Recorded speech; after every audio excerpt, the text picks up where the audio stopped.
For some time, we've been treated to an outpouring of what can only be described as anti-Easter literature, specifically a cult favorite tactic used by the cults. But even the pagan world and Christians are telling us how the holiday, in this case Easter, is pagan in origin and bad, and should not be celebrated by Christians.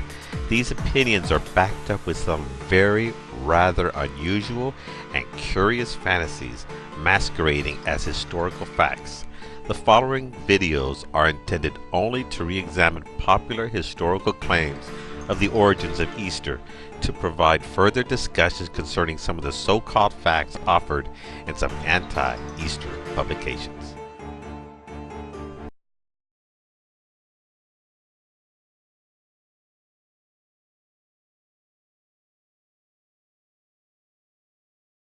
One of the reasons that I don't keep it is because the festival is called Easter.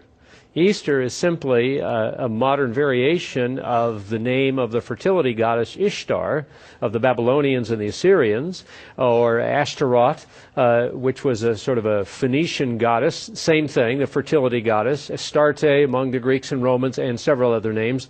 But Ishtar and Ashtaroth, or you can see the derivative of the name ultimately coming down to the more anglicized Easter, which essentially points to the fact that it is, as a holiday, derived from ancient pagan ceremonies.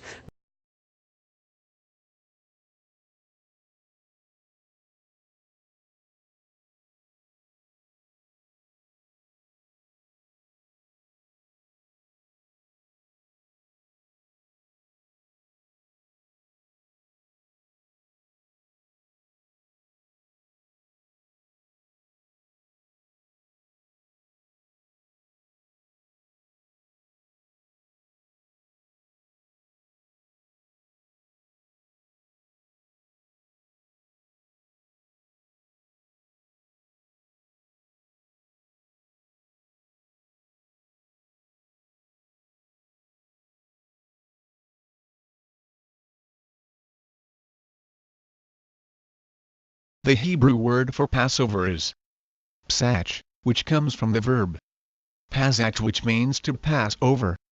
When the Old Testament was translated into Greek, this word was basically unchanged, becoming the Greek Pascha.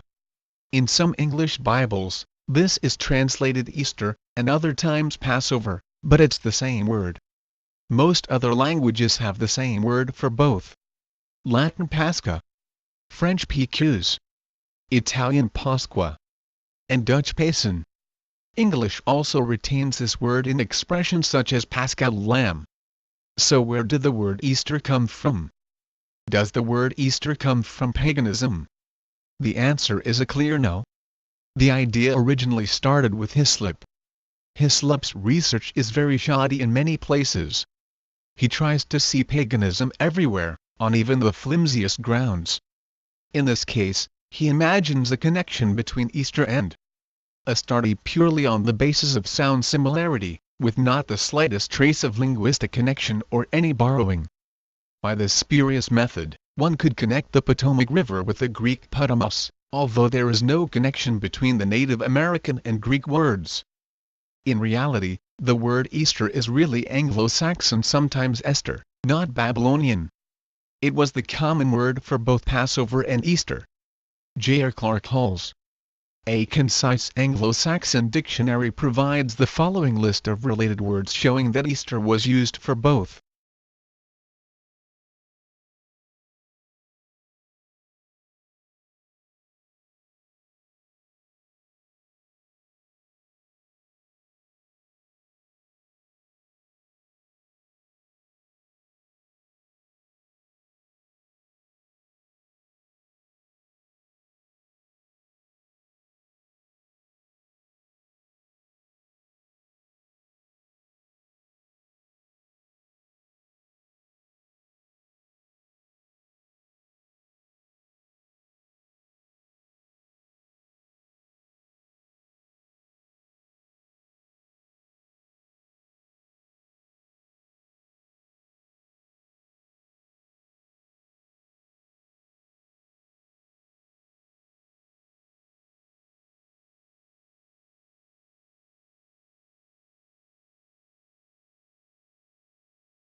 An example of the word meaning the Jewish Passover comes from a 1563 homily.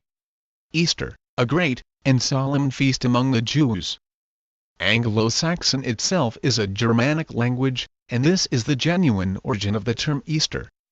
Germans likewise used the word Oster or Ostern for both Passover and our Easter. When the reformer Martin Luther first translated the Bible into German, he used a number of German words relating to this, such as Osterfest for Passover Easter, Osterlamm for Passover lamb. Now the Feast of Unleavened Bread, which is called the Passover, was approaching.